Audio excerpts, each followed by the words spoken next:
तो last class हम लोग एटमॉस्फेरिक रिफ्लेक्शन किया था। आज का टॉपिक है स्कैटरिंग ऑफ लाइट। ठीक है, स्कैटर मतलब स्प्रेड होना। तो देखो, the phenomenon of spreading of light, the phenomenon of spreading of light by minute आपका पार्टिकल्स। पीडीएफ नहीं दिख रहा। सॉरी, अब दिखाई दे रहा है? अब दिखाई दे रहा है ना? हाँ सर, हाँ। So the phenomenon of spreading of light by minute particles in a medium is called scattering of light. इसका बेस्ट एग्जांपल है टिंडल इफेक्ट। टिंडल इफेक्ट का एग्जांपल बताता है। तुम लोग कभी देखा होगा अंधेरा कमरा में छोटा सा छेद से रोशनी आता है, देखा नहीं देखा है? एक अंधेरा कमरा में छोटा सा छेद से जब रोशनी आता है, तुमको रोशनी पूरा दिखाई देता है नहीं देता है? इसमें डस्ट पार्टिकल्स दिखाई देता है, आया ना? कभी देखा है वैसा? हाँ सर, देख रहा है।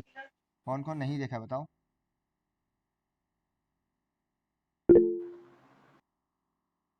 ये वाला देखो, दिखाई दे रहा है सबको? सबको दिखाई देता है? हाँ सर, हाँ। ये देखो, इतना सारा फोटो से जहाँ पे अंधेरा कमरा में से रोशनी निकलता है, तुमको पूरा डस्ट पार्टिकल्स दिखाई देता है, हाँ है ना? तो इसी इफेक्ट को टिंडल इफेक्ट बोलता है, और ये होता है स्कैटरिंग ऑफ लाइट का वजह से। ठीक है, ओके। ऐसा ओके क्यों सर। हुआ? क्योंकि जितना भी रे ऑफ लाइट इस डस्ट पार्टिकल्स में गिर रहा है, ये इस डस्ट पार्टिकल से टकरा के हम लोग आंखों तक पहुंच रहा है, इसलिए हम लोग को वो डस्ट पार्टिकल्स दिखाई दे रहा है। इस वजह से बोलता है the phenomenon of spreading scattering of white light by minute particles. वो पार्टिकल्स क्या करता है? उस लाइट को स्प्रेड करता है, मतलब हम लोग को आंखों तक पहुंचाता है, इसलिए हम लोग को वो पार्टिकल्स भी दिखाई देता है, डस्ट पार्टिकल्स दिखाई देता है सूरज की रोशनी में। कोई डाउट? तो देखो, हाउ डस्ट पार्टिकल्स नहीं। Is caused, sorry, how Tyndall effect is caused. देखो, सॉरी हम, अच्छा इसका और एग्जांपल है ना, blue colour, colour of water in a deep sea, reddening of sun at sunrise and sunset, Tyndall effect, sunlight filtering through cloud. ये रहा filtering through cloud, दिख रहा है? यहाँ पे नहीं, दूसरा एग्जांपल दिखेगा, ये वाला सनलाइट फिल्टरिंग थ्रू क्लाउड, दिख रहा नहीं ये वाला? हाँ। ये भी स्कैटरिंग ऑफ लाइट का एग्जांपल है कि स्काई का कलर जो ब्लू होता है वो है ही। डेंजरस सिग्नल्स और stop signals are usually red, ये क्यों होता है? कि इसमें स्कैटरिंग ऑफ लाइट का ही एग्जांपल है, बताते हैं हम लोग। तो पहले देखो, how Tyndall effect is cost. The earth atmosphere is a heterogeneous mixture of minute particles. तो हम लोग को मालूम है अर्थ का atmosphere is a heterogeneous mixture, उसमें सब तरह का पार्टिकल्स है, फाइन, माइन्यूट पार्टिकल्स, थोड़ा बड़ा पार्टिकल्स, और ऑलमोस्ट सब एलिमेंट प्रेजेंट है। तो when a beam of light strikes such fine particles, the path of the beam of the light becomes visible. यानी कि जब लाइट उस पार्टिकल से टकराता है, तो हम लोग को लाइट का पाथ दिखाई देता है, और टकराने के बाद आफ्टर बीइंग रिफ्लेक्टेड, वही लाइट हम लोग को आंखों तक पहुंचता है, और इसलिए हम लोग को टिंडल इफेक्ट दिखाई देता है। बस वही बोला जो थोड़ा पहले हम समझाया, यानी कि लाइट का रोशनी उस डस्ट पार्टिकल से टकराता है, टकराने के बाद हम लोग आंखों तक पहुंचता है, और इसी वजह से हम लोग को वो डस्ट पार्टिकल्स दिखाई देता है। तो इसी को टिंडल इफेक्ट बोलता है। कोई डाउट? भैया एक बार वापस बताना ना, साउंड नहीं आया। हम फिर से बताते हैं। जब लाइट पार्टिकल्स, जब रोशनी उस डस्ट पार्टिकल्स में गिरता है, मान लो बहुत सारे डस्ट पार्टिकल्स हैं यहाँ पे, ठीक है, तो जब लाइट का रोशनी इस डस्ट पार्टिकल्स में गिरता है, ये इससे टकरा के हम लोग आंखों तक पहुंचता है। ये सारा लाइट इस डस्ट पार्टिकल से टकरा के, यानी कि माइन्यूट पार्टिकल से टकरा के हम लोग आंखों तक पहुंचता है। सिंस ये लाइट हम लोग आंखों तक पहुंच रहा है, इसलिए हम लोग को ये डस्ट पार्टिकल्स दिखाई देता है। तो इसी इफेक्ट को टिंडल इफेक्ट बोलता है, जहाँ पे due to this dust particles the path of the light becomes visible, वो लाइट हमको दिखाई देता है। ठीक है, एक और हाँ एग्जांपल ले भैया। लो। तुम अगरबत्ती जलाओ, तुमको देखना सूरज का रोशनी में या अंधेरा में अगर लाइट ऑन करता है, तो अगरबत्ती का धुआं तुमको साफ साफ दिखाई देता है, हाँ या ना? क्योंकि अगरबत्ती का हाँ। धुआं का पार्टिकल्स काफी बड़ा है, तो जब सूरज की रोशनी टकराता है, आराम से टकरा के हम लोग को आंखों तक पहुंच रहा है, इसी वजह से वो हम लोग को क्लियरली विजिबल है, अगरबत्ती का धुआं। ओके, हाँ ओके सर, ओके। अब दो phenomena associated to Tyndall effect, दो एग्जांपल बता दिया अगर एग्जाम में पूछे तो। When a fine beam of sunlight enters a smoke filled room, वही अगर एक कमरा में स्मोक पूरा भर दो, और फिर एक छोटा सा एक छोटा होल से सूरज की रोशनी आए, तो तुमको वो स्मोक दिखाई देगा। The smoke particles become visible due to scattering of light. कोई डाउट? सेकंड वही, नहीं। when a sunlight passes through a canopy of forest, the tiny water droplets scatter light and becomes visible. इसका वही example है forest वाला। ये देखो दिख रहा है टिंडल इफेक्ट, जंगल वाला दिख रहा है। हाँ तो यहाँ पे हम लोग को वाटर वेपर का इफेक्ट दिखाई दे रहा है, वाटर वेपर से लाइट टकरा के हम लोग आंखों तक पहुंचा है। ठीक है, सर एक बार आप स्कैटरिंग ऑफ लाइट का डेफिनेशन में हम लोग क्या बोलते हैं? मतलब the sir phenomena of, scattering of light का डेफिनेशन हाँ ना, the phenomena of spreading of light by minute particles. Sir बस यही हो गया। हाँ बस यही है। ठीक है सर। ठीक है, अब note the colour of the scattered light depends on the size of the scattering particles. अब कौन सा कलर स्प्रेड होगा? सूरज का रोशनी में तो 7 कलर है, हाँ या ना? हाँ तो यानी हाँ कि सर। वो डस्ट पार्टिकल्स के साइज पे डिपेंड करके हम लोगों को कलर दिखाई देगा। फॉर एग्जांपल हम तुमको बताता है कैसे, क्यों, वेवलेंथ का कॉन्सेप्ट बताया था, हाँ या ना? हाँ। किसी को याद है किसका वेवलेंथ ज्यादा, किसका वेवलेंथ छोटा? रेड वाला का वेवलेंथ सर छोटा होता रेड का है। बड़ा होता है। रेड का वेवलेंथ बड़ा होता है, ब्लू का अच्छा। छोटा छोटा होता है। नहीं, इन वायलेट का सबसे हाँ वो छोटा तो होता है। शॉर्टेस्ट है, वायलेट। रेड और ब्लू में कंपेयर करवा रहा है, रेड ब्लू। तो ये रहा रेड का रे ऑफ लाइट, ठीक है, ये ब्लू का। अब मान लो यहाँ डस्ट पार्टिकल रखा है, किसका टकराने का चांसेस ज्यादा है, रेड या blue? Blue. Sir red blue. का ज्यादा है। क्यों? रेड सर का मतलब भाई ब्लू का ज्यादा। रेड में काफी गैप है, वो आराम से किसी न किसी कॉर्नर से निकल जाएगा। ब्लू में अगर यहाँ से निकल भी जाता है तो दोबारा ऐसे टकराने का चांसेस है, समझ रहा है?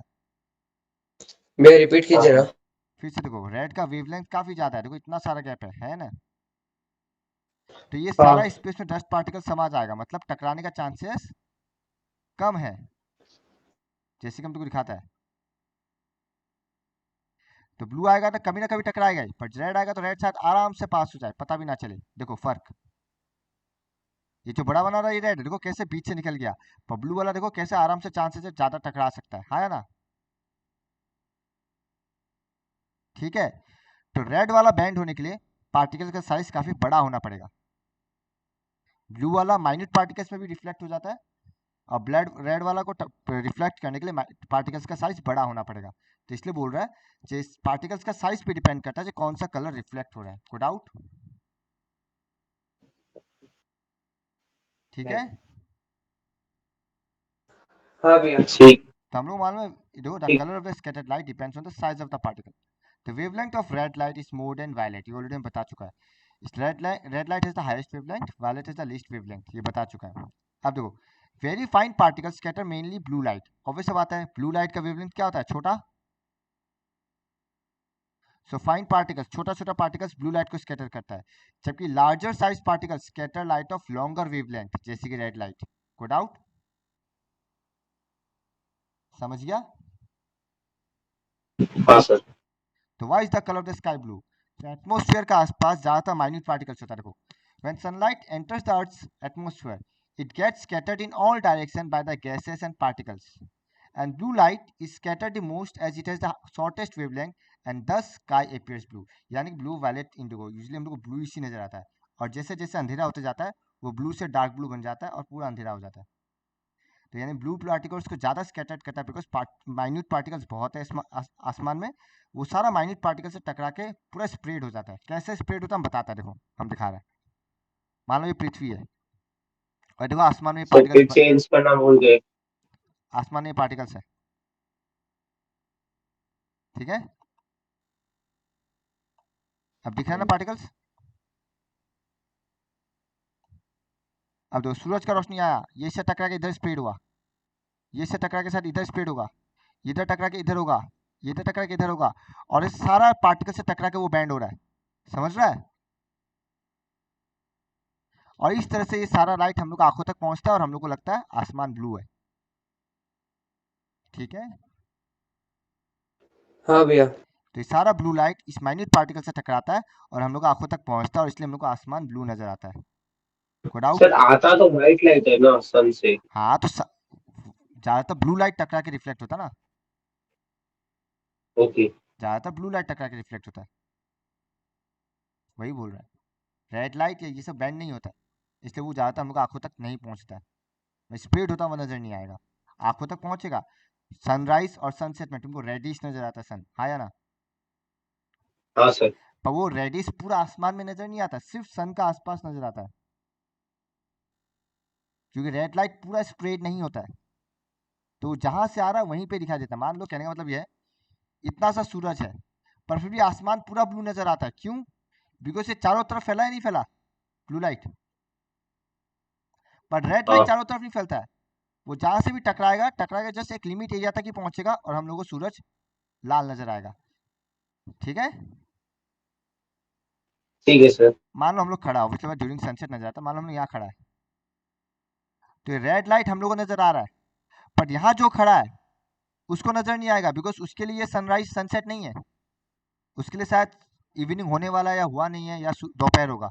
ये हम लोगों के लिए सनसेट है, दूसरा के लिए नहीं है। ठीक है, तो ड्यूरिंग सनसेट ये ठीक है सर। रेडिश लाइट काफी हम लोग तक पहुंचता है, और सिंस ये ज्यादा स्प्रेड नहीं हो रहा है, इस वजह से खाली सूरज के आसपास ही हम लोग को रेडिश लाइट नजर आता है। तो ड्यूरिंग सनराइज और सनसेट हम लोग को सन रेड नजर आता है, पर दोपहर को, ठीक दोपहर को, ना सन रेड नजर आता ना उसका आसपास ब्लू रहता है, पूरा सूरज व्हाइट नजर आता है, हाँ या ना? हाँ। हाँ दोपहर को सूरज व्हाइट नजर आता है, क्यों? मान लो ये एटमोस्फियर है, तो जब सूरज स्ट्रेट में गिरता है तो क्या ये 90 डिग्री नहीं हुआ? इस केस में एंगल आई क्या हो जाता है? 0 degree. 90 degree. Zero. Zero degree. Zero. तो वो स्ट्रेट विदाउट एनी डेविएशन पास हो रहा है, और अगर डेविएशन नहीं हुआ, क्या 7 कलर में डिवाइड होगा?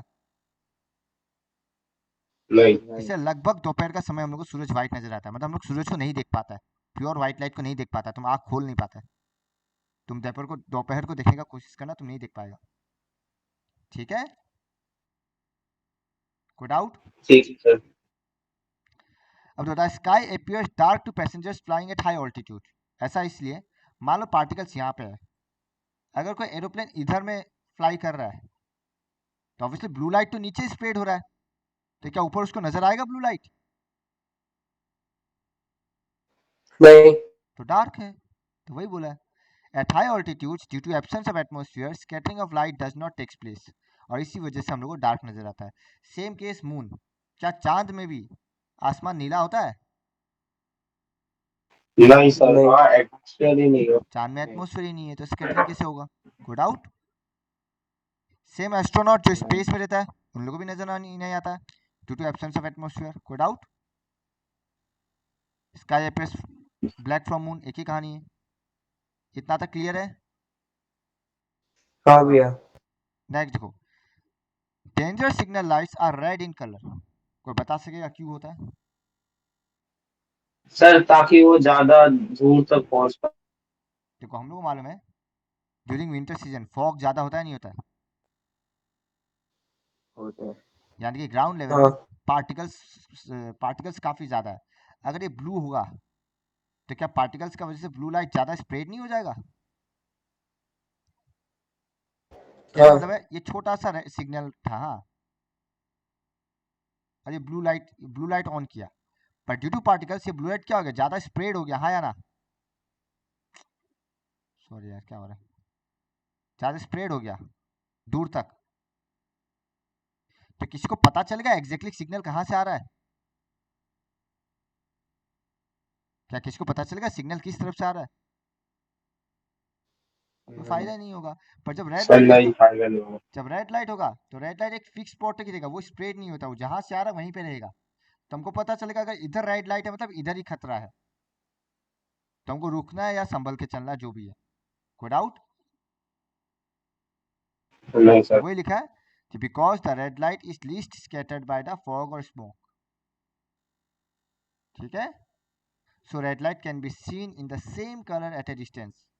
कितना ही दूर हो जाओ तुमको red light as it is उसी पॉइंट में नजर आएगा, उसी जगह में नजर आएगा, दिखाई देगा। कोई डाउट? सर तो कार के इंडिकेटर्स भी रेड होने चाहिए। हाँ, ऑरेंज भी तो है ना, एक ही बात है। रेड ऑरेंज आसपास है ना, रेड ऑरेंज येलो फ्लिप की और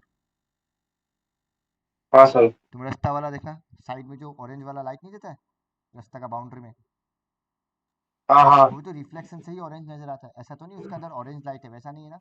कार का रोशनी उस पर पड़ता है इसलिए मेरे को वो ऑरेंज नजर आता है due to reflection. Okay orange या सर। रेड दोनों ही रहता है, रेड भी रहता है ऑरेंज भी रहता है उस वहाँ पे रास्ता में। ठीक है। ठीक है सर। अच्छा, सीबीएसई का सिलेबस तक यहीं तक है, इसके बाद सीबीएसई में नहीं है। ह्यूमन आई यहीं पे खत्म, सीबीएसई का सिलेबस खत्म। हम लोग का वो बचा हुआ है, ह्यूमन आई वाला पार्ट बचा हुआ है। और ये वाला पार्ट वही reddish colour of the sun at sunrise and sunset already हम एक्सप्लेन कर चुका तुम लोग को, हाँ या ना। Near the horizon blue light काफ़ी ज़्यादा स्कैटर हो चुका होता है, पर रेड लाइट बहुत कम स्कैटर होता है, इसलिए वो डायरेक्टली हम लोग आंखों तक पहुंचता है और हम लोग को सन का रेडिश कलर नजर आता है। कोई डाउट? सिमिलरली नहीं at sir. Noon the sun appears as white, हम बता चुका ये भी। हाँ कोई डाउट? बिकॉज सन ओवरहेड होता है, तो ब्लू एंड वायलेट दोनों ही बहुत लीस्ट स्कैटर्ड होता है, तो लाइट सीधा गिरता है, हेंस हम लोग को वाइट ही नजर आता है, स्कैटरिंग बहुत कम होता है। ठीक है ना। ठीक है सर। तो इधर से दूर का तरफ ब्लू कलर स्कैटर्ड हो रहा है और यहाँ पे रेड नजर आ रहा है। अगर सूरज यहाँ होगा तो दूर का तरफ ब्लू स्कैटर्ड हो रहा है और हम लोग यहाँ रेड नजर आ रहा है और बीच में व्हाइटिश नजर आता है पूरा। वो डाउट किसी को भी यहाँ तक एक बार देखो।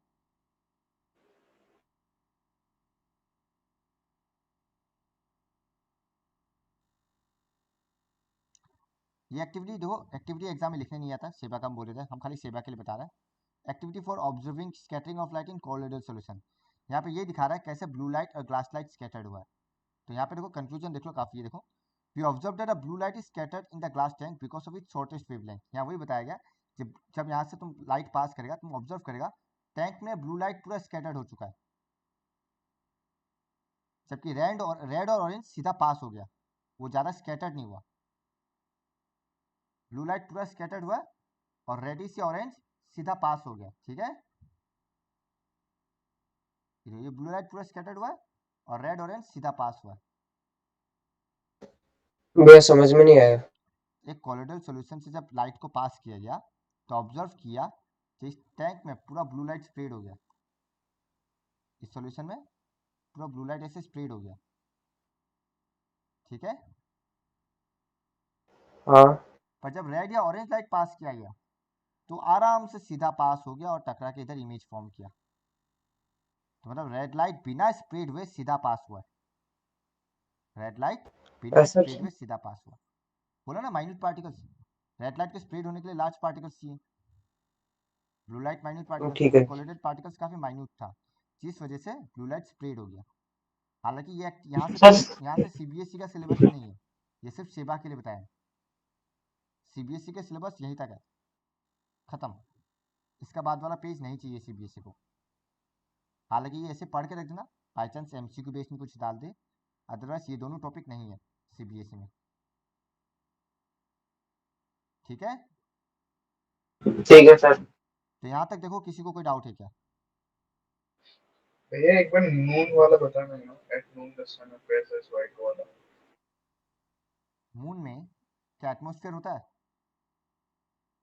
मान लो ये मून है, तुम यहाँ खड़ा है, मून में तो एटमोसफेयर नहीं होता है। अब मून में कोई नहीं बाउंड्री नहीं है तो लाइट सीधा गिर रहा है, तो क्या तुमको ब्लू लाइट नजर आएगा? कोई लाइट स्कैटर होगा, स्प्रेड होगा कोई? नहीं। तो फिर आसमान काला ही नजर आएगा। ठीक है, ठीक है भैया। बस वही है, यानी कि एटमोसफियर जहां जहां एटमोसफियर है वहीं पे तुमको स्कैटरिंग नजर आएगा। तो scattering of light is due to atmosphere, because वहां पे पार्टिकल्स होता है, एटमोसफियर का लेयर में पार्टिकल्स होता है, छोटा बड़ा जो भी हो। तो पार्टिकल्स का साइज पे डिपेंड करके अलग अलग कलर स्प्रेड होता है, और हम लोग को ज़्यादातर ब्लू और रेड ये दो ही नजर आता है आसमान में। ब्लू पूरा आसमान में स्प्रेड हुआ हुआ नजर आता है और रेड सूरज के आसपास स्प्रेड हुआ हुआ नजर आता है। ठीक है, डाउट? नहीं सर। पक्का? तो ये था हम लोग का reflection of light through prism, scattering of light, atmospheric reflection, जो था वही था। नेक्स्ट टॉपिक है ह्यूमन आई, यहाँ से भी एक क्वेश्चन रहता है मैंडेटरी। ये टॉपिक स्किप मत करना। ये डायग्राम बहुत सीबीएसई एंड सेवा के लिए इंपॉर्टेंट है। ये डायग्राम बनाने देता है एग्जाम में, मैंडेटरी आई गई, ठीक है। तो चलो देखते हैं ह्यूमन आई से। ह्यूमन आई का डायग्राम बनाने नहीं आता एग्जाम में, टेंशन मत लो। सर एक क्वेश्चन पूछो सर, आप हार्ट का डायग्राम इजी बनाना बता सकते हो? हाँ सर हार्ट का डायग्राम। अभी वो बनाते बनाते प्रैक्टिस हो जाए। हम तो चार तो लॉजिकली नहीं बताया था, पहले इसमें डिवाइड करो, उसको 2 चैम्बर में डिवाइड कर दो। अच्छा हम बताया नहीं ना तुम लोग अभी तक। हाँ सर। चलो एक बार हार्ट का डायग्राम देख ही लेते हैं। देखो पहले से थोड़ा टेढ़ा करके यू शेप में बनाओ, ठीक है। बना लिया? एक सेकंड जी। सब कुछ साथ साथ देखते जाओ।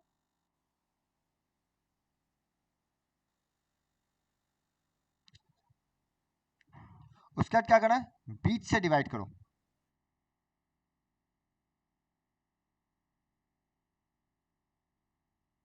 थोड़ा वही करना,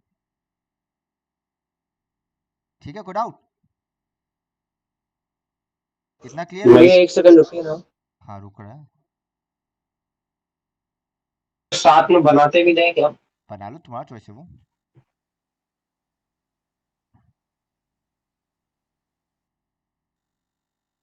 अब तुम लोगों को डायग्राम बनाने के लिए फ्लो चार्ट याद होना जरूरी है। बता सकेगा सबसे पहले कौन एंटर करता था ऑक्सीजनेटेड ब्लड? हाँ या ना? पहले हाँ कौन सर एंटर हाँ। करता ऑक्सीजनेटेड ब्लड? कौन सा हाँ वेसल के थ्रू? कौन सा ब्लड वेसल? हम ट्रिक बताया था याद रखने का।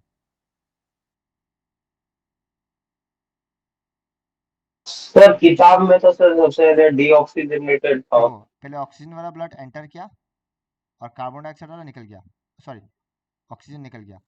यहाँ से कार्बन डाइऑक्साइड एंटर किया और कार्बन डाइऑक्साइड वाला ब्लड निकल गया, ठीक है। ऐसे ठीक। देखो, वेन आर्टेरी, वेन आर्टेरी, बस ऊपर वाला पल्मोनरी आर्टेरी होता है और पल्मोनरी वेन होता है। अब याद रहेगा? हाँ तो किससे एंटर किया है? Pulmonary vein. Sir pulmonary vein. तो एंट्री बना दो इसे, ऑब्वियसली डबल लेयर देना, ठीक है। कैसे भैया? क्या बोल रहा है? एक बार फिर से बताइए ना कैसे किया कैसे किया मतलब क्या? देखो मेरा पेन क्यों काम नहीं डायग्राम वाला लाइन। कर? हाँ एक सेकंड रुको। हाँ हमें काम करता है, उसको ब्लू से मार्क करता है जो जो ऑक्सीजन वाला है। ये ऐसे बनाया और ये ऐसे बनाया, एंट्री जस्ट जिसमें ब्लड एंटर कर रहा है, ठीक है। थोड़ा सा ठीक क्लियर बनाना, डबल लाइन दे देना। हम शेड कर दिया, तुम लोग चाहे तो शेड कर सकता है, ठीक है। ओके हाँ भैया। तुमको मालूम है ना यहाँ पे वल्व है जो ब्लड को रोके रखता है या ना? बस हाँ अब देखो, अब ब्लड नीचे फ्लो होता है और ऐसे जाता है, नहीं जाता है? तो ये जो अगला ट्यूब है यहीं से करो, ये एओर्टा का तरफ जाएगा, कोई डाउट? इसके साथ जोड़ दिया, देखो बस थोड़ा सा डबल लेयर बना देना।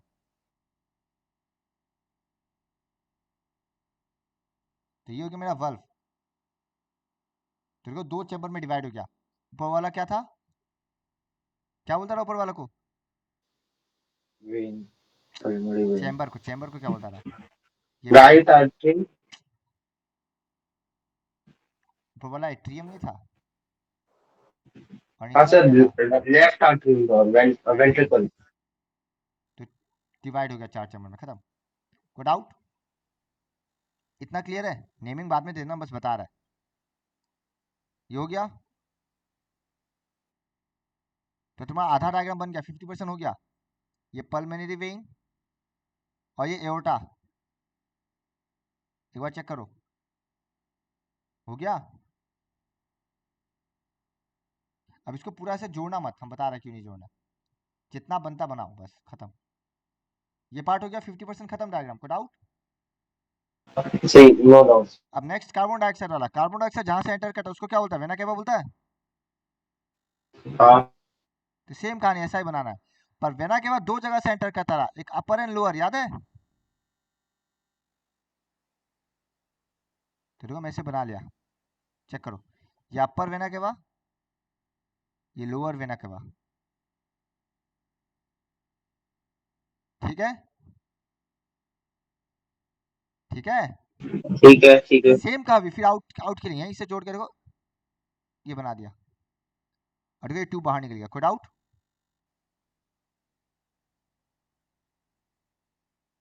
और देखो ये इसके साथ जुड़ गया, थोड़ा ठीक कर देना, डबल लेयर के, और इसको इसके साथ जोड़ो, तुम्हारा डायग्राम खत्म। ये क्या है, ये पल्मोनरी आर्टरी, और देखो हट का डायग्राम बन गया। सर ये तो काफी हार्ड जैसा लग रहा है। हाँ, सर ये तो कम हार्ड जैसा लग रहा है। कैसा जैसा लग रहा है। सर कम हार्ड जैसा लग रहा है सर, पता नहीं। सही डायग्राम में, टेंशन मत सर लो, हमें। फुल मार्क्स मिल जाएगा। वो एग्जैक्ट हार्ट ऐसा ट्यूब बनाने वाला एक और फोटो ऐसा है, पर जरूरी नहीं जो वैसा ही बनाओ, ये भी चलेगा, डोंट वरी, तुम्हारा बस लेवलिंग सही होना चाहिए। यहाँ पे एक और वल्व आता है, ट्राइकस्पिड वल्व, ऐसे थोड़ा लाइट से बनाना, ये थोड़ा लाइट से बनाना, खत्म। तो ये मेरा हार्ट का डायग्राम और कुछ नहीं है। तो 50% इस साइड 50% इस साइड, दोनों में बनाने का तरीका सेम है, पहले एंट्री वाला बनाया, फिर बाहर निकलने वाला ट्यूब बनाया, खत्म। तो आप प्रैक्टिस करते रहेगा, हो जाएगा। एक काम करना, बुक इंटरनेट या उससे कहीं से भी ये वाला डायग्राम प्रिंट आउट निकाल लेना, और उसका ऊपर पेज को रख के वो छापने वाला जैसा प्रैक्टिस करना। पर प्रैक्टिस करते समय यही ध्यान रखना, पहले एंट्री वाला बना रहा है और बाहर वाला ट्यूब बना रहा है, तो करते करते तुम्हारा डायग्राम फीट बन जाएगा, तुम्हारा एकदम कर्व और बैंड नहीं होगा। जैसे मेरा तो हल्का सा बैंड हो गया, इसलिए थोड़ा सा फूला हुआ या पता नहीं वैसा हार्ट लग रहा है, पर तुम लोग ऊपर छाप छाप के बनाएगा, हो जाएगा 3-4 बार बनाने से, ठीक है। ठीक है सर। एक बार बना के भेजना तुम लोग, याद हो जाएगा, लास्ट ईयर भी मैं ऐसे ही याद करवाया था, ये परफेक्ट तरीका है। सर हम तो बना भी लिया। कोई बात नहीं, अभी तुम जो बनाया वो तुमको बेकार लग रहा होगा, क्योंकि तुम लोग परफेक्ट शेप में नहीं बनाया, जो तुम लोग का कर्व है वो अच्छे से नहीं हुआ होगा, कोई ऐसे बना दिया होगा सिंपल, तो जैसे ऐसे ऐसे रख दिया होगा, तो थोड़ी चलेगा बताओ। तो प्रिंट आउट निकाल के ऊपर ऊपर बनाना हाथ से, प्रिंट आउट निकाल के, ठीक है। ठीक है सर। एक सेकंड रुको, बुक डाउनलोड कर लेता हूँ,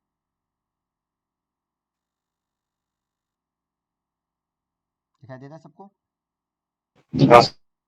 हाँ। तो ह्यूमन आई देखो, हाँ, human I is one of the most valuable and sensitive sense organ, it enables us to see the wonderful world and the colors around us। तो ये आंखें, ये जिससे हम लोग दुनिया को दिख रहे हैं, हाँ या ना, ठीक है। हाँ। अगर हम लोग आंखें बंद कर लेगा, तो हम लोग ज्यादा से ज्यादा बाई स्मेल या बाई टच या बाई साउंड किसी चीज को आइडेंटिफाई कर पाएगा, ठीक है। बट क्या तुम कलर को आइडेंटिफाई कर पाएगा आंख बंद करके। नहीं। तो therefore thus of all sense organ, चाहे नोज ले लो, टंग ले लो, कुछ भी ले लो, eye is the most significant one. क्यों, क्योंकि इसी आंखों के अनुसार हम कलरफुल वर्ल्ड को देख रहे हैं। तुम किसी ऑब्जेक्ट को टच करके तो पता लगा लेगा, पर उसका कलर नहीं पता चलेगा तुमको, ठीक है। डाउट। नहीं सर। तो हम लोग ह्यूमन आई एक कैमरा का तरह है, it's lens system forms an image on A light sensitive screen called retina. यानी हम लोग का आंखों में जहाँ इमेज बनता है, वो इमेज वाला पार्ट बोलता है रेटिना, यानी कि हम लोग का आंखों का रेटिना में ही हम लोग का इमेज बन रहा है। तो इमेज जहाँ फॉर्म होता है हम लोग आंखों में, उस पार्ट को बोलता है रेटिना। ये रहा डायग्राम में दिख रहा होगा तुमको, ये वाला देखो, इस पार्ट को बोलता है रेटिना, जहाँ पे हम लोग का इमेज फॉर्म हो रहा है। अगर हम लोग का आंखों का जैसे किसी किसी का चश्मा लगा हुआ है, तो चश्मा लगा हुआ मतलब क्या है, उसका इमेज रेटिना में फॉर्म नहीं हो रहा है, इसलिए उसको ब्लर नजर आता है, चाहे सामने का हो या दूर का। इसलिए चश्मा पहनता है ताकि इमेज को रेटिना में शिफ्ट किया जा सके। यानी कि यहाँ रेटिना हम लोग का स्क्रीन है, जैसे हम लोग लाइट में क्या पढ़ा था, जो सारा इमेज स्क्रीन में फॉर्म हो रहा है, रियल इमेज बिना स्क्रीन के हम लोग नहीं देख सकता। तो वहां पे जो इमेज स्क्रीन में फॉर्म होता ना, यहाँ हम लोग का स्क्रीन कौन है, रेटिना है, यानी कि सारा इमेज रेटिना में फॉर्म होता है। तो retina is the screen of the eye, कोई डाउट? नहीं सर। पर यहाँ एक हल्का सा चेंजेस है, वहाँ पे जो स्क्रीन है रियल लाइफ में जो हम लोग वो बात किया, वहाँ पे स्क्रीन को मूव कर सकता है, मतलब इमेज का पोजीशन चेंज हो सकता है, नहीं हो सकता है? हाँ। पर क्या यहाँ पे रेटिना का पोजीशन चेंज कर पाएगा तुम? नहीं सर। यहाँ रेटिना का पोजीशन फिक्स्ड है, यानी कि यहाँ पे इमेज का पोजीशन फिक्स्ड है, ये याद रखना। जहाँ पे नॉर्मली हम लोग जो भी लेंस में रे डायग्राम बनाया, वहाँ पे ऑब्जेक्ट बदलेगा तो इमेज का पोजीशन भी बदल जाता है। बट हम लोग का आंखों का केस में ऑब्जेक्ट एनी टाइम बदल रहा है। अभी हम लैपटॉप को देख रहा है, ये अचानक गेट को देखेगा, गेट बहुत दूर है, गेट खोल दो तो उसका बाहर का चीज दिखाई देगा, मतलब immediate with in A second object बदल रहा है, नहीं बदल रहा है? और ऑब्जेक्ट बदल हाँ। रहा है तो उसका डिस्टेंस भी बदल रहा है, बट सारा इमेज रेटिना में फॉर्म हो रहा है, यानी कि रेटिना चेंज नहीं हो रहा है। Good out? नहीं सर। क्यों ऐसा कैसे हो रहा है? जब ऑब्जेक्ट चेंज होता है तो रेटिना इमेज भी बदलना चाहिए, पर नहीं बदल रहा है। तो अगर इमेज नहीं बदल रहा है, कोई तो होगा जो बदल रहा है। सर लेंस बदल रहा हम लोग के आंखों का। एग्जैक्टली मतलब लेंस मतलब फोकल लेंथ। फॉर एग्जांपल जब हम लोग नॉर्मल लेंस लेता है तो यहाँ पे एफ फिक्स्ड होता है, नहीं होता है? नॉर्मल लेंस में हाँ। एफ फिक्स्ड होता है, तो अगर यू बदलेगा तो वी बदल जाएगा। बट हम लोग आंखों में फिक्स्ड कौन है? वी, हाँ है ना? तो अगर हाँ। आंखों में वी फिक्स हो जाता है तो यू का बदलने में किसको बदलना पड़ेगा? एफ। यानी कि ये जो लेंस है क्रिस्टल लेंस, उसका फोकल लेंथ चेंज होते रहता है ऑब्जेक्ट बदलते ही। इसी वजह से हम लोग का इमेज का पोजीशन चेंज नहीं हो रहा है। विदाउट ये चीज बाद में बताने का था, नहीं पर सर। हम बता दिया साथ साथ, किसी को प्रॉब्लम तो नहीं हुआ? ठीक है ना? भैया एक बार रिपीट कीजिए ना। फिर से हम बोलता है, हम लोग का रेटिना का पोजीशन चेंज हो रहा है, तो ये लेंस है जो हाँ वी है ये तो फिक्स है ना, यहाँ वी फिक्स्ड हो गया। अब बच्चा एफ और यू, सिंस यू बदल रहा है तो किसको बदलना पड़ेगा? एफ को तो बदलना ही पड़ेगा, हाँ या ना?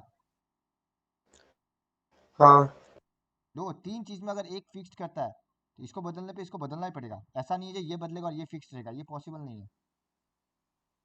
ठीक है? तो यू बदल रहा है, एफ हाँ को भैया। बदलना पड़ेगा, क्योंकि फॉर्मूला क्या है, one by v minus one by u equal to one by f, यही फॉर्मूला है लेंस में।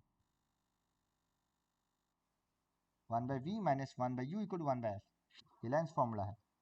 तो अगर वी फिक्स्ड हो गया तो यू बदलने में एफ को भी बदलना पड़ेगा, कोई डाउट? तो यही कारण है कि हम लोग का रेटिना मैंने इमेज का पोजीशन फिक्स्ड है। क्यों? ऑब्जेक्ट बदलते ही एफ बदल जाता है। पक्का? अब देखो, हाँ भैया। Light enters the I through a thin membrane called cornea. ये जो आउटर लेयर का मेम्ब्रेन है कॉर्निया, वहां से सारा लाइट एंटर कर रहा है हम लोग आंखों में। Now it forms the transparent bulge on the front surface of the eyeball as shown in figure 1.11। तो आईबॉल का आसपास एक ऐसे बल्जिंग बाहर ऐसे बल्ज का तरफ निकला हुआ जहां पे हम लोग आईबॉल है पूरा का पूरा। ठीक है?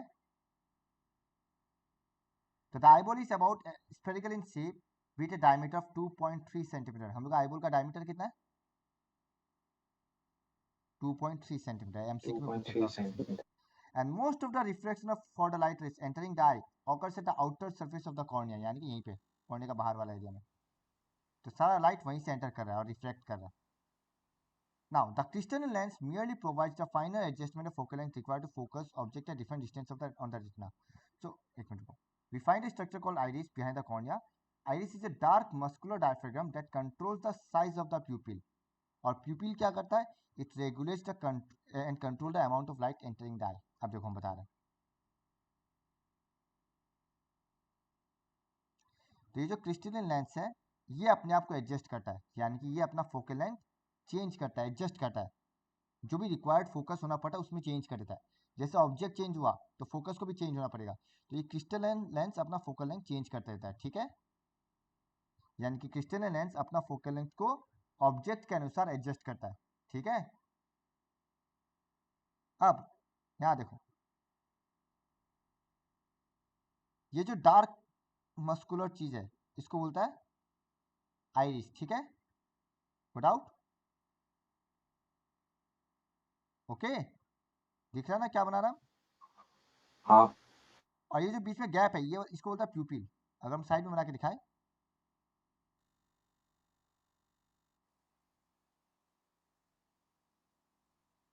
तो ये आइरिस हो गया और ये प्यूपिल। पर आइरिस क्या करता है, प्यूपिल का साइज को कंट्रोल करता है। मतलब कभी कभी आइरिस ज़्यादा बड़ा हो जाता है तो प्यूपिल का साइज क्या हो जाता है, छोटा हो जाता है। और आइरिस वापस अगर छोटा होता है तो प्यूपिल का साइज बड़ा हो जाता है। ठीक है, ठीक है सर। अब देखो ये जो प्यूपिल है ऑब्वियसली ये पार्ट यहाँ थक गया, तो बाकी जो बच्चा जो भी रिफ्लेक्ट होकर आया है वो सारा लाइट यहाँ से एंटर करेगा आंखों में। हाँ तो देखो देखो प्यूपिल regulates and controls the amount of light. अब तुम ये ऑब्जर्व किया होगा, जब ज़्यादा लाइट हम लोग आंखों में पड़ता है ये प्यूपिल का साइज बड़ा होता है या छोटा हो जाता है? छोटा हो जाता है। क्यों कि ज़्यादा लाइट पड़ने पर वो कोशिश करता है कि कम से कम लाइट एंटर करे, बिकॉज एक्सेस लाइट आ रहा है तो वो अपने आप को साइज छोटा कर लेता है ताकि कम से कम लाइट एंटर करे। तुम डीएसएलआर कैमरा में भी देखना, जब दिन का समय होता है तो वो अपर्चर छोटा कर देता है ताकि कम से कम लाइट एंटर करे, क्योंकि अगर ज़्यादा लाइट एंटर करेगा तो फोटो पूरा वाइट आ जाएगा। बट अंधेरा में अगर हम लोग को कुछ देखना है तो हम लोग को ज़्यादा लाइट चाहिए नहीं चाहिए, हाँ पर ज़्यादा लाइट अवेलेबल नहीं होता है। इस वजह से क्या करता है प्यूपिल अपना साइज बड़ा कर लेता है ताकि अंधेरा में जितना ज़्यादा लाइट हो सके उतना ज़्यादा लाइट एंटर करे ताकि हम लोग को क्लियरली दिखाई दे। डीएसएलआर में भी वही करता है, रात का समय में अपर्चर बड़ा कर देता है ताकि अंधेरा में भी ज़्यादा से ज़्यादा लाइट एंटर करे। तो तुम देखना डीएसएलआर में अंधेरा अंधेरा में भी फोटो बहुत अच्छा आता है क्योंकि वो ज़्यादा से ज़्यादा लाइट को एंटर करता है, खींचता अपना ओर। मतलब ज़्यादा से ज़्यादा लाइट एंटर करता है। तो यानी कि दिन का समय में जब ज़्यादा रोशनी आता है प्यूपिल का साइज छोटा हो जाता है और जब कम रोशनी होता है प्यूपिल का साइज बड़ा हो जाता है। कोई डाउट? नहीं सर। तो the eye lens forms an inverted real image of the object on the retina, यानी कि हम लोग का रेटिना में रियल इमेज फॉर्म करता है इन्वर्टेड। अब देखो the retina is a delicate membrane having enormous number of light sensitive sales. ये हम मेरा नोट से बताता है। देखो अगर तुम देखिएगा तो हम पूरा यही फंक्शन के साथ बता दिया। देखो light enters the I through thin membrane, ये आउटरमोस्ट पार्ट है, it provides most of the reflection of the light. MCQ में ये आता सर है। चेंज का नाम भूल गए। हम चेंज करता पर दबता नहीं है, हम इसे दबाता पर कभी कभी दबता नहीं है। अब देखो it provides most of the reflection of the light. तो एग्जाम में एमसीक्यू में पूछता है कि आँख में कौन सा पार्ट से ज़्यादा रिफ्लेक्शन होता है, तो आंसर क्या होगा, कॉर्निया। ठीक है, crystalliness, it is a fibrous jelly like material and it focuses the real inverted image on the retina. eyeball वो spherical shape है जिसका diameter 2.3 सेंटीमीटर है। iris का भी बता दिया, it is located behind cornea, ये dark muscular diaphragm है and it controls the size of the pupil। फिर pupil का हम बता दिया, regulates and controls the amount of light। फिर retina भी बता दिया, it lies behind the eyeball, it is a part where the eye lens forms a real inverted image। ये फंक्शन हो गया। अब कैसे देखो, तो रेटिना में क्या होता है, लाइट सेंसिटिव सेल्स होता है, उसका नाम है रॉड्स एंड कोन्स। ये बुक में दिया हुआ नहीं, हम जस्ट बता दिया, अगर कहीं पे डाल दे तो तुम लोग का ध्यान रहे। देखो रोड्स क्या करता है, it responds to the intensity of light, less number of rods leads to night blindness. यानी रॉड्स क्या करता है, लाइट के इंटेंसिटी को डिटेक्ट करता है और ब्रेन तक पहुंचाता है। अगर रॉड्स कम रहेगा तो तुमको नाइट ब्लाइंडनेस हो जाएगा, मतलब रात को कम दिखेगा। कोई डाउट? भैया आवाज नहीं आ रहा, धीरे धीरे आ रहा है। हेलो, सबको बाकियों अब का ठीक आवाज है। आ रहा है? हाँ सब आ रहा है। हम बोल रहे हैं। सर क्लियर रहता है। भैया बहुत ज्यादा आवाज कट रहा है आपका। हेलो हेलो, अब ठीक आ रहा है? हाँ अभी ठीक आ रहा है। हम बोल रहा था कि हम लोग का आंखों में दो लाइट सेंसिटिव सेल्स होता है, एक रॉड्स और एक कोन्स। रॉड्स क्या करता है, रॉड्स जो भी प्रोनाउंसिएशन है, रॉड्स क्या करता है, it responds to intensity of light. मतलब अगर हम लोग का आंखों में रॉड्स कम होगा तो हम लोग को नाइट ब्लाइंडनेस हो जाएगा, यानी कि रात को कम दिखेगा। दिन में दिखाई देगा पर रात को कम दिखाई देगा। ठीक है, ओके। तो वो कॉन्स क्या करता है, कॉन्स हम लोग का कलर को रेस्पॉन्ड करता है, it respond to illumination of light. अगर लेस नंबर ऑफ कॉन्स होगा तो हम लोग को कलर ब्लाइंडनेस होगा, यानी कि कोई पर्टिकुलर कलर हम लोग को दिखाई नहीं दे सकता है। होता बहुत लोग का, किसी को ब्लू दिखाई नहीं देता है, किसी को रेड दिखाई नहीं देता, मतलब पता नहीं चलता है जो ब्लू है, तो इसको बोलता है कलर ब्लाइंडनेस। ठीक है, तो रॉड्स नहीं होने से क्या होगा, नाइट ब्लाइंडनेस, कोन्स नहीं होने से क्या होगा, कलर ब्लाइंडनेस। कोई डाउट? सर एनिमल्स में कोन्स कम होते हैं ना, कुछ हाँ, बहुत सारे एनिमल्स में। पर वो लोग अपना इंस्टिंक्ट पे जीता ना, उन लोग का बॉडी प्रिपेयर्ड रहता है, कुछ भी होगा वो लोग इमीडिएटली रिएक्ट करता है। ये कंट्रोल एंड कोऑर्डिनेशन में तुमको मिलने वाला है। ह्यूमन के मुकाबले रिफ्लेक्स एक्शन एनिमल्स में ज़्यादा होता है। नेक्स्ट जो ciliary muscles, these muscles change the shape and size of the islands. Diagram अगर तुम देखेगा, हम डायग्राम दिखा रहे हैं,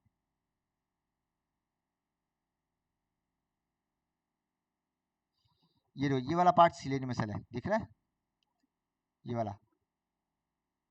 तो ये क्या करता है, लंस को पुश करता है, या मैंने बल्ज आउट, मैंने अगर ये मेरा नॉर्मल लेंस है, तो सिलियरी मसल्स क्या करता है, या तो इसको ज़्यादा थीन बनाता है, ये ज़्यादा फुला देता है। समझ रहा है? ऑब्वियस बात है, फोकल लेंथ कैसे चेंज होगा बताता है।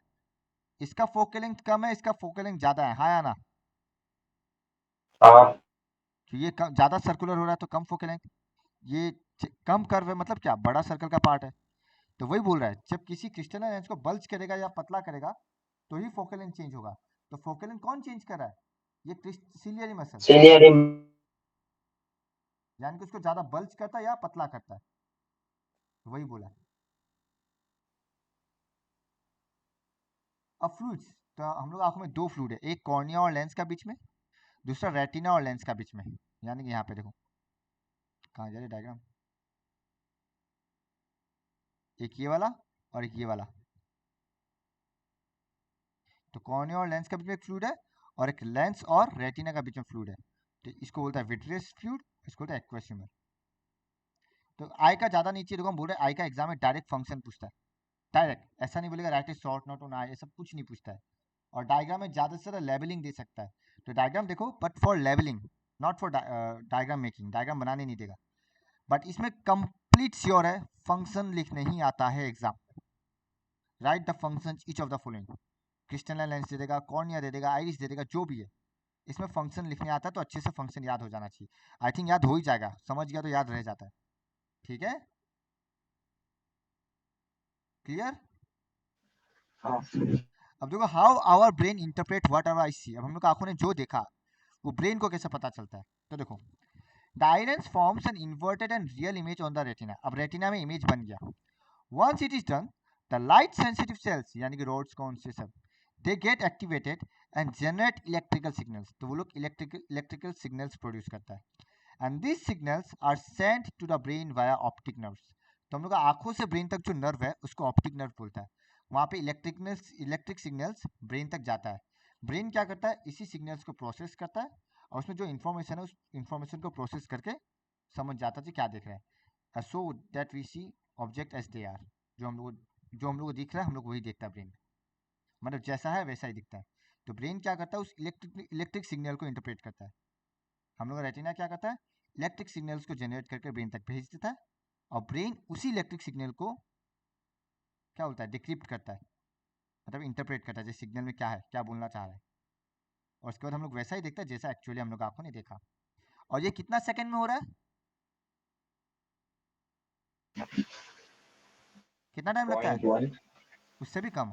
हम कुछ देख रहे हैं, हमको इमीडिएटली दिखाई दे रहा है, नहीं दे रहा, मेरे ब्रेन को इमीडिएटली पता चल रहा है, बहुत कम, हाँ माइक्रो नैनो पता नहीं कितना ही कर लो। हम अभी बोला हाउ, हमको हाउ दिख रहा है, इमीडिएटली मेरा ब्रेन को भी हाउ दिख ही रहा है ना, हमको तो पता चल ही रहा है हाउ है, जो भी हम देख रहे हैं। तो एकदम फ्रैक्शंस ऑफ सेकंड्स, बहुत कम। अब नोट देखो, the size of the pupil varies with the help of iris when the light is bright. Already हम समझा चुके हैं, देखो, when the light is bright the iris contracts the pupil, मतलब pupil को छोटा कर देता है, to allow less light to enter. And when the light is dim, the iris expand the pupil to allow more light to enter, and this is दस प्यूपिल opens completely through the relaxation of the iris. यानी कि प्यूपिल completely iris पे depend कर रहा है, and this is how iris control the size of the प्यूपिल। तो ये अगर पूछता है how iris control the size of the प्यूपिल, ये आंसर। कोई डाउट? नहीं नेक्स्ट देखो, लॉस ऑफ विजन, यानी कि अगर हम लोग का आंखों का कोई भी एक पार्ट, जैसे कि कॉर्निया, प्यूपिल, आईलेंस, फ्लूइड, ये सब अगर हल्का सा भी डिफेक्ट आ जाता है, तो हम लोग को लॉस ऑफ विजन हो सकता है, या कंप्लीट ब्लाइंडनेस हो सकता है, या पार्शियल, या कम, जो भी। ठीक है, जैसे अगर ज़्यादातर यूजुअली क्रिस्टल लेंस कमजोर हो जाता है, जिस वजह से हम लोग को सामने का या दूर का दिखाई नहीं देता। तो क्रिस्टल लेंस कमजोर होने की वजह से वो फोकल लेंथ ज़्यादा चेंज नहीं कर पाता, और हम लोग को दिखाई नहीं देता। इसलिए हम लोग का चश्मा लग जाता है। और क्रिस्टल लेंस कब कमजोर होता है? जब हम लोग का आँख कुछ ज़्यादा ही लाइट से एक्सपोज होता है, जैसे कि अभी लैपटॉप में देख रहे हैं, तुम लोग मोबाइल में देख रहे हैं, ठीक है।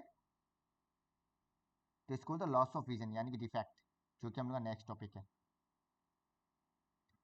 अब देखो power of accommodation, the ability of the eye lens to adjust its focal length is called accommodation.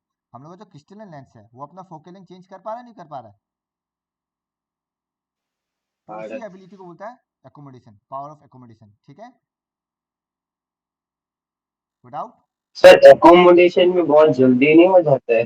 हाँ ऑब्वियसली बहुत फास्ट हो रहा है, हम लोग का with in A second object change हो रहा है। अभी हम लैपटॉप देख रहे हैं, हम दीवार को देखेगा, दीवार दूर है, तो ऐसा नहीं है हम जब दीवार को देखेगा तो ब्रेन ब्लैंक हो जाएगा, हमको बोलेगा थोड़ा रुको, ऐसा नहीं है। वो with in A second, second क्या, फ्रैक्शन ऑफ सेकंड्स में इमीडिएटली चेंज कर रहा है, तो वो भी बहुत फास्ट है, ठीक है। Now the focal length of the eye lens can not be decrease beyond a certain limit. तुम एक काम करो, अपना पेन को आंखों का सामने लाते जाओ, तुमको पेन दिखेगा, पर एक समय आएगा जब पेन भी ब्लर हो जाएगा, हाँ या ना? हाँ।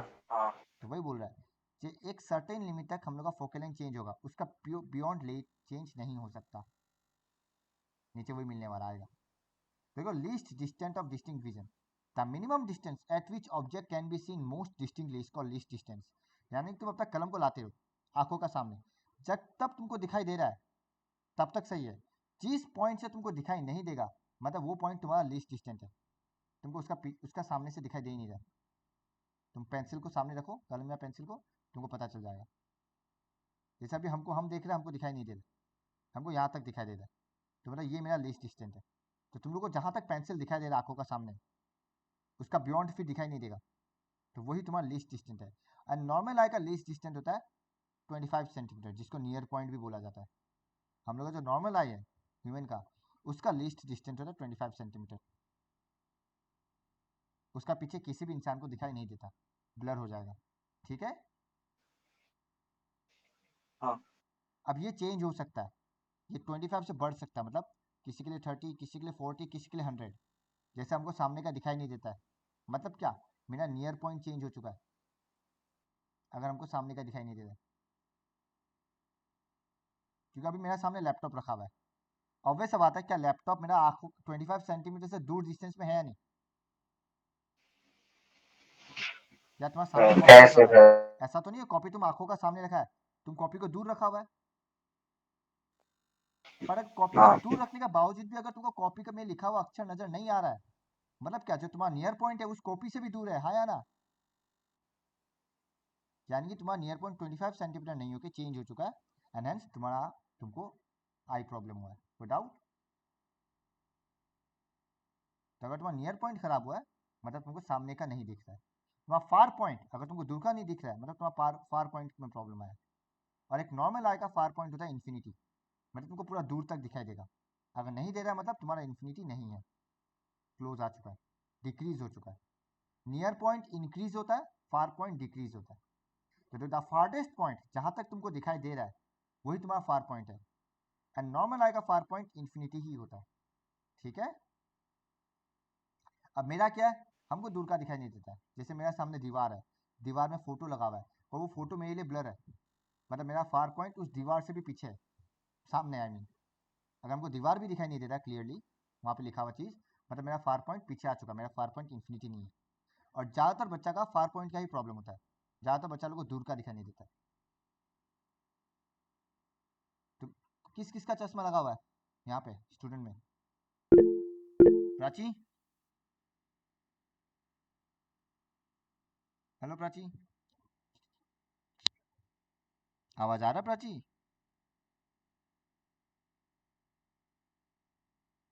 हेलो प्राची, प्राची, तुम्हारा वॉइस नहीं आ रहा हमको। और किसका चश्मा लगा हुआ है, कुशल?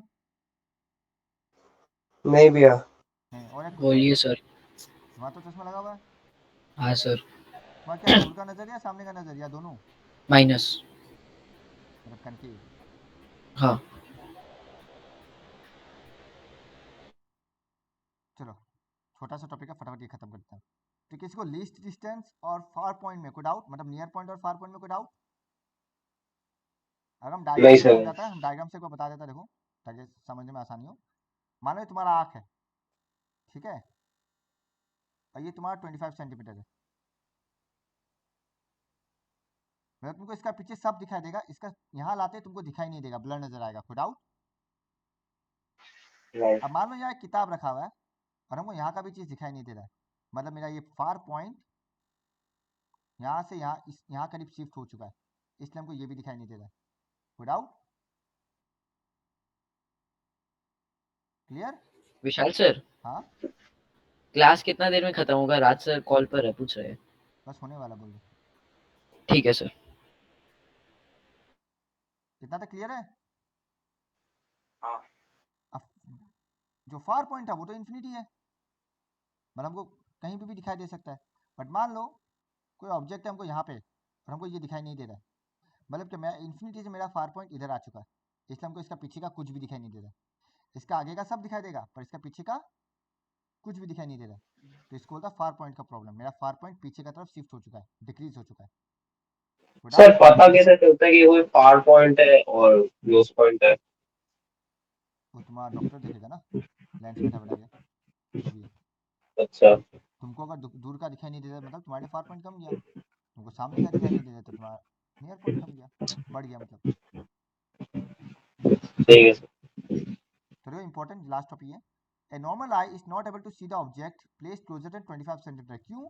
Because the ciliary muscle of eyes are unable to contract beyond a certain limit. हम ऊपर बताया था ना, फोकल लेंथ एक अप टू द लिमिट तक चेंज होता है, ये वही है कि हम लोग का सिलियरी मसल भी एक लिमिट के बाद ज़्यादा कॉन्ट्रैक्ट नहीं हो सकता, इस वजह से हम लोग को 25 सेंटीमीटर का पीछे का दिखाई नहीं देता, मतलब कम का दिखाई नहीं देता, विदाउट।